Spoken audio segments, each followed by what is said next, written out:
السلام عليكم ورحمة الله وبركاته. طلاب تالتة ثانوي عاملين ايه؟ يا رب تكونوا بخير. لو بتتفرج عليا فانت اكيد بتدور على شرح ايه؟ الجلفانومتر الحساس. فيلا بينا.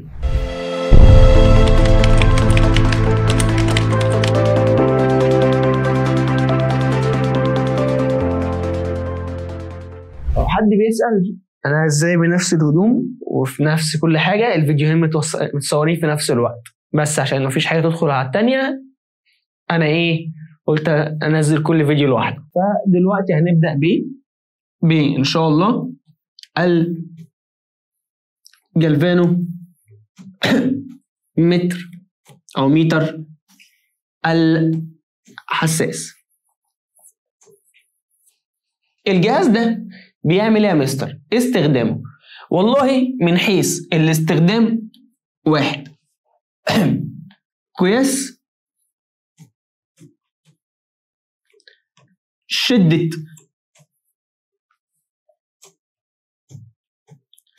التيارات الضعيفة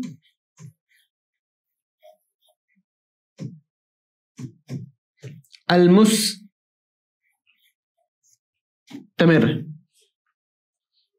2 الاستدلال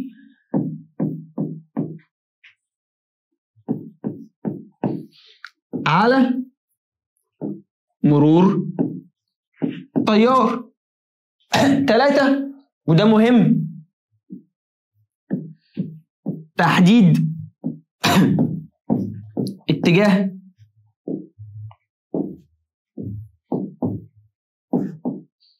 التيار.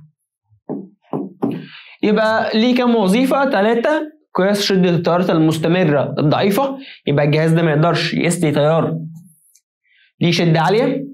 تاني حاجة أصلا هيستدل على مرور التيار. تالت حاجة تحديد اتجاه التيار. طب بالنسبة للأساس العلمي، الأساس العلمي ليه عزم الازدواج. الأساس العلمي هنا هو عزم الازدواج. طب بما ان الاساس العلمي عزم الازدواج، التركيب هيكون ازاي؟ تعال شوف معايا. نبدا بالتركيب. عندي اقطاب او قطبين مغناطيسيين، هنا هنرسمهم بايدينا وهفهمك ليه كمان شويه. عندي هنا قطبين مغناطيس، هجيب في الاول قطبين مسطحين، هجيب قطب شمالي وقطب جنوبي، واحط في النص ما بينهم ملف من النحاس بالشكل ده. مبدئيا الملف من النحاس لما يبدأ يدور هيفقد شكله. ليه؟ لأن هو يدوبك سلك من النحاس والنحاس طري، فلازم هثبته أو هلف الملف على إطار من الألمونيوم. ليه ألمونيوم يا مستر؟ لأن الألمونيوم يتميز إنه خفيف. تاني حاجة ملف مش هيطير في الهواء، لازم حوامل يثبت عليها، فبثبت الملف على حاملين من العقيق. ليه العقيق؟ العقيق ده نوع من أنواع الأحجار الكريمة، يتميز بحاجة اسمها الصلادة العالية، دي درجة من درجات الصلابة. يعني إيه؟ من الآخر ليه سطح أملس ناعم غير قابل للخدش، فبالتالي أثناء دوران الملف مش هيكون في احتكاك بين الملف والحوامل، فبالتالي مفيش عندي احتكاك، فمفيش أي جزء من طاقة الحركة هيتحول لطاقة حرارية أو هيضيع بسبب الاحتكاك. فلتقليل الاحتكاك أنا بثبت الملف على حوامل من العقيق. طب هو في عزم ازدواج هيتولد؟ أيوه، فطالما في عزم ازدواج لازم تيار. ما هو عزم الازدواج على جنب عندك تاو بتساوي ايه؟ بتساوي بي في اي في ايه في ان. فانا هنا محتاج مدخل ومخرج للتيار، اوعى تنسى الساين ثيتا مؤقته. فبجيب حاجه اسمها ملفين زنبركيين، واحد بيعمل كمدخل للتيار، والتاني بيعمل كمخرج. مش عاجبني اللي فوق ده، اللي فوق مدخل ومثلا اللي تحت مخرج. فالملفين الزنبركيين اول وظيفه ليهم مدخل ومخرج للتيار، مدخل ومخرج للتيار. تاني حاجه انا عايز تدريج اكتب عليه القرايات. صفر التدريج هنا بيكون في المنتصف، فهنا في صفر. بعدين انا عايز مؤشر يحدد لي اتجاه التيار، فبيطلع من الملف مؤشر بيدور مع التيار او بيدور بحركة مين؟ الملف، عشان يحدد اتجاه التيار وقيمته. فهنا صفر التدريج في المنتصف عشان اقدر احدد اتجاه التيار. بمعنى هتلاقيني كاتب لك هنا مثلا صفر، هنا واحد، هنا اتنين، هنا تلاتة، هنا واحد، هنا اتنين، هنا تلاتة. فبناء على اتجاه حركة المؤشر هقدر احدد اتجاه حركة التيار او اتجاه التيار. ازاي؟ ما احنا اخدنا في القوة المغناطيسية لما غير اتجاه التيار هتتغير اتجاه القوة، بالتالي لما يتغير اتجاه القوة هيتغير اتجاه عزم الازدواج، ويتغير اتجاه دوران الملف، وهيتغير معاه اتجاه حركة المؤشر. فصفر التدريج تاني ليه في المنتصف؟ لتحديد اتجاه التيار. المؤشر ده بصنعه منين؟ من الألمنيوم. جميل. أنا دلوقتي الملف بادئ دوران من الوضع الموازي فهينشأ فيه عزم ازدواج. فالملف لما بيتحرك من الوازي للعمودي بيبدأ عزم الازدواج يقل، فوارد جدا إن عزم الازدواج يقل قبل ما يوصل للقراية ويوصل للصفر، أو يوصل للقراية المظبوطة، القراية بتاعتي اللي أنا عايزها.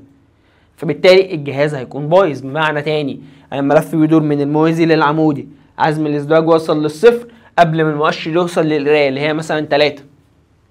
فأنا كده عندي مشكلة. مشكلة في مين؟ المشكلة دي جاية لي بسبب ساين سيتا. فأنا عايز أخلص من السيتا دي. أعمل إيه؟ قال لك سهلة وبسيطة. هجيب الأقطاب بتاعت المغناطيس وأبدلها، بدل ما هي أقطاب مسطحة أنا هستخدم أقطاب مقعرة على شكل حدوتي حصان. فبستخدم هنا أقطاب، بدل ما أقطاب مسطحة أنا بستخدم أقطاب تاني إيه؟ مقعرة على شكل حدوتي حصان. طب ده ليه؟ تعال أقول لك هيعمل إيه. على جنب كده. تعال هنا. لو شفنا أو بصينا عملنا منظر رأسي لمين؟ للملف. يعني هبص على الملف منين؟ من فوق. فأنا هنا قطبين المغناطيس ده شكلهم عندي، ده وليكن قطب شمالي وده قطب جنوبي. لو بصيت هتلاقي ان اقطاب المغناطيس او القطبين عاملين ايه مع بعض؟ دايره، وكل دايره وليها مركز. والدايره في حاجه عندنا اسمها الخط الواصل بين اي نقطتين على سطح الدايره اللي هي مين؟ مرورا بالمركز اللي هو القطر. فالدايره ليها عدد لا نهائي من الاقطار، فدي ممكن عندي قطر.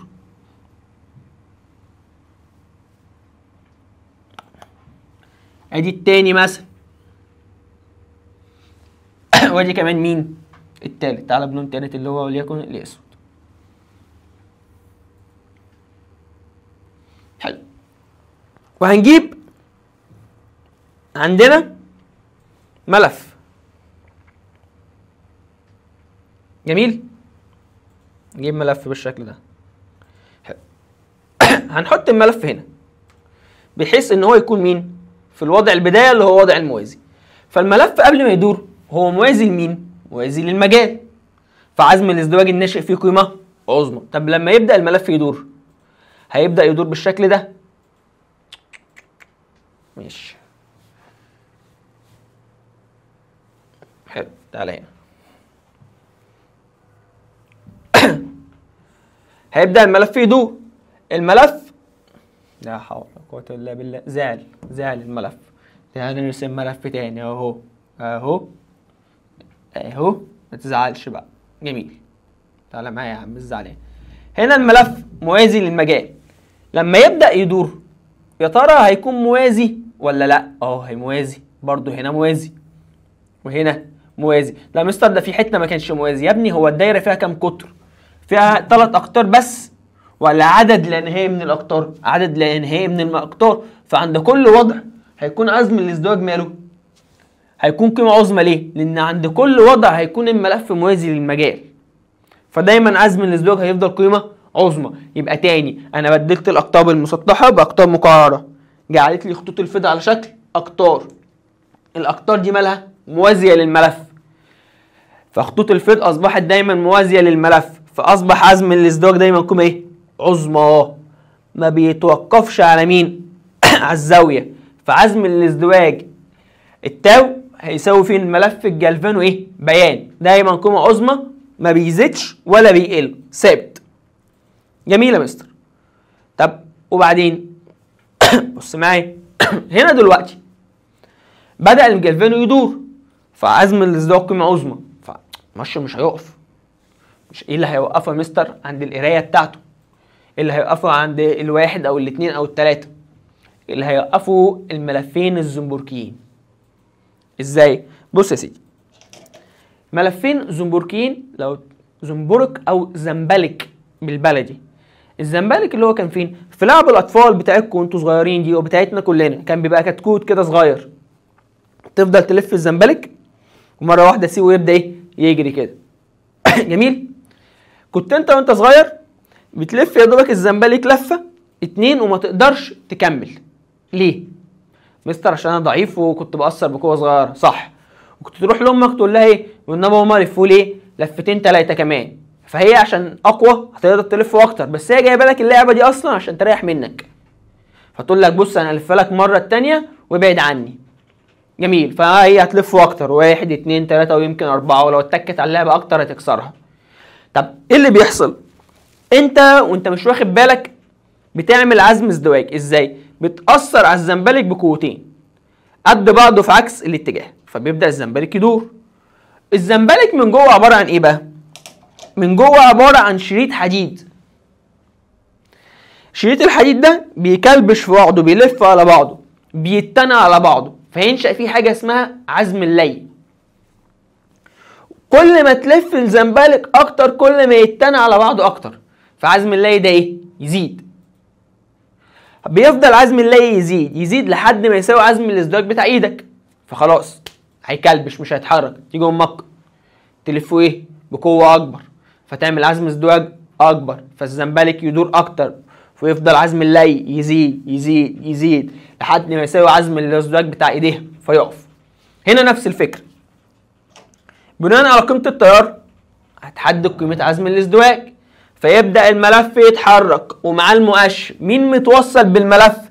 الملفين الزنبركيين. فيبدأ الزنبلك يتحرك، فيبدأ عزم اللي يزيد لحد ما يفضل يوصل لقيمة عزم الازدواج. الاتنين يساووا بعض، الملف يكلبش يحلف ما هو متحرك، فساعتها المؤشر يستقر. فامتى المؤشر يستقر؟ لما عزم الازدواج يساوي عمين؟ عزم اللي. اول ما عزم اللي يساوي عزم الازدواج المؤشر هيتوقف. زودت التيار اكتر هيزيد عزم الازدواج، فيبدا الملف يدور اكتر لحد ما عزم اللي يساوي عزم الازدواج فالمؤشر يتوقف. يبقى كده الملفين الزنبركيين ليهم كام وظيفه لحد دلوقتي؟ 2. اول حاجه مدخل ومخرج للتيار. تالت حاجه بينشأ فيهم عزم اللي. لما يتساوى مع عزم الازدواج بيتوقف المؤشر.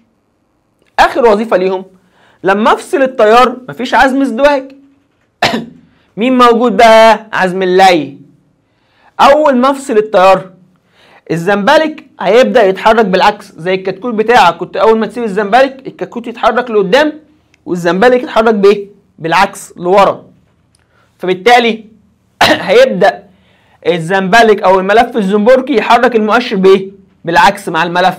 فالمؤشر مثلا كان مستقر عند الاثنين يرجع لمين؟ للصفر. يبقى مين هيرجع المؤشر لوضع الصفر؟ عزم اللي اللي بيتولد فين؟ في الملفين الزنبركيين. يبقى الملفين الزنبركيين ليهم كام وظيفه؟ 3. مدخل ومخرج للتيار بالظبط كده، بينشأ فيهم عزم اللي عندما يتساوى مع عزم الازدواج هيتوقف المؤشر. اخر حاجه عزم اللي بيرجع المؤشر لوضع الصفر عند فصل التيار. جميل جميل. اخر حاجه هنا يا سيدي، الجهاز اسمه ايه؟ الجلفانومتر حساس، ان هو بيقيس التيارات الايه؟ الضعيفه. ايوه، وبعدين مع تيار ضعيف يعمل لي عزم ازدواج ضعيف، فبالتالي ممكن ما يكونش كافي لحركه الملف. صح. طب عايزين نزود عزم الازدواج، فبنعمل الاتي: بنحط اسطوانه صغيره من الحديد المطوع مثبته على حوامل خاصه بها.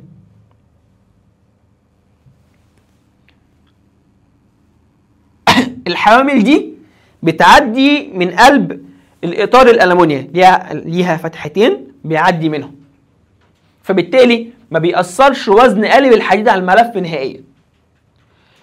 معامل النفاذيه بيعمل ايه؟ او قالب الحديد بيعمل ايه؟ بيزود معامل النفاذيه.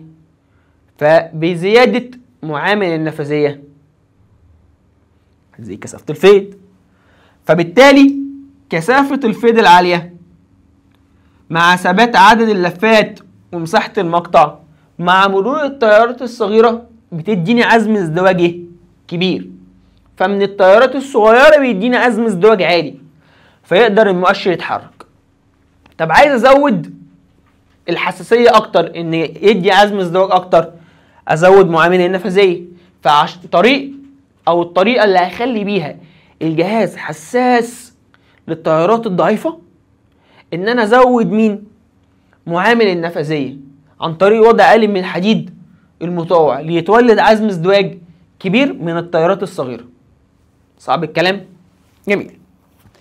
تاني حاجه، لو لاحظت حاولت ان اخلي المسافه بين الصفر والواحد قد المسافه بين الاثنين والثلاثه.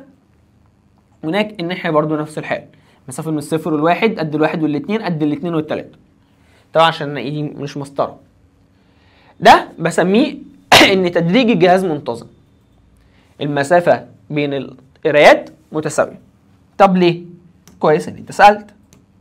بص يا سيدي، المؤشر مكانه فين؟ الصفر. فلما يتحرك مكانه او يتحرك من مكانه بين وضع الصفر والوضع الجديد فيه زاويه سيتا. سيتا دي بسميها زاويه انحراف المؤشر.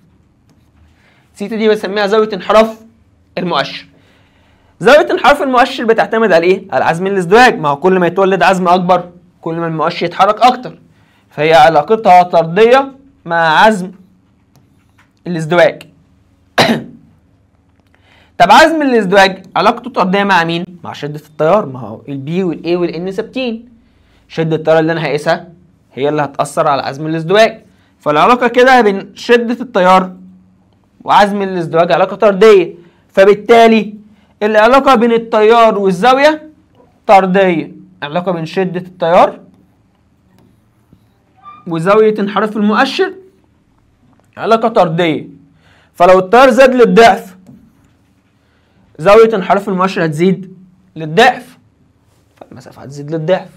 فاللي جعل تدريج الجهاز منتظم ان زاويه انحراف المؤشر تتناسب طرديا مع شده التيار. اخر حاجه في التركيب هنا بنلاقي ايه؟ بص يا سيدي، التيار كان بصفر، المؤشر عند الصفر، هنا بقى 1، هنا بقى 2، هنا بقى 3. فكل مره بزود كام؟ 1. الواحد ده بسميه ايه؟ دلاله القسم. دلاله الايه؟ القسم. هنا طب مثلا لو خليت بصفر وبعد كده قلت 2، يبقى دي كام؟ 4. فدي كام؟ 6. طب هنا لو جيت قلت لك دي وليكن يا سيدي ب3، يبقى اقصى تيار هيقدر يقيسه الجهاز بكام؟ ب9. صح. ازاي؟ بص، من 0 ل1 ده بسميه قسم، من 1 ل2 قسم تاني، من 2 ل3 قسم تالت. فانت كده عندك كام قسم؟ 3. وانت لاحظت ان كل مره بزود 3، ف3 هنا دي تبقى 6 وهنا 9. مش هياها لو قلت 3 في 3 اللي هو مين؟ دلاله القسم في مين؟ في عدد الاقسام. فانا لو عايز احسب اقصى شده للتيار اللي هي بديها رمز اي جي، بتساوي دلاله القسم في عدد الاقسام. يبقى هنا لحساب اقصى شده تيار بتساوي دلاله القسم في عدد مين؟ الاقسام. ده بالنسبه لمين؟ قانون اقصى شده تيار. طب اخر حاجه معانا حاجه اسمها حساسيه. السبوره خلاص زعلانه مننا. حساسيه الجهاز. الحساسيه بنديها الرمز اس، جايه من كلمه سنسيتيفيتي. الحساسيه بتساوي ايه؟ النسبه بين زاويه انحراف المؤشر مقسومه على شده التيار. الحساسيه بتساوي ايه؟ النسبه بين زاويه انحراف المؤشر مقسومه على شده التيار. حساسيه الجهاز ثابته. ليه؟ ما هو مثلا التيار زاد للضعف، مع زاويه الانحراف بتزيد للضعف، لان العلاقه بينهم علاقه طرديه. فالحساسيه كنسبه ثابته للجهاز الواحد، فبنقول ان سيتا 1 على اي 1 بتساوي سيتا 2 على اي 2. ده بالنسبه للجهاز جالفانو. كده خلصناه، هنبدا نشوف الاسئله. يلا بينا. هنا نبدا مع بعض الاسئله. اول سؤال بيتكلم عن الحساسيه. بيقول لك جالفانومتر حساس حساسيته 2 درجه لكل ملي امبير، فاذا مر به تيار شدته 4 من 100 امبير احسب زاويه الانحراف. قلنا ان حساسيه الجالفانو ثابته، ف سيتا 1 على اي 1 بتساوي سيتا 2 على اي 2. الحساسيه قال لي ان هي كام؟ 2 درجه لكل 1 ملي امبير، يعني على 1 في 10 أس سالب 3 هتساوي زاويه الانحراف اللي انا عايزها على التيار اللي قال لي عليه اللي هو كام؟ 4 من 100. عايز مين؟ عايز سيتا 2. فسيتا 2 من هنا هتساوي 2 في 4 من 100 على 10 أس سالب 3.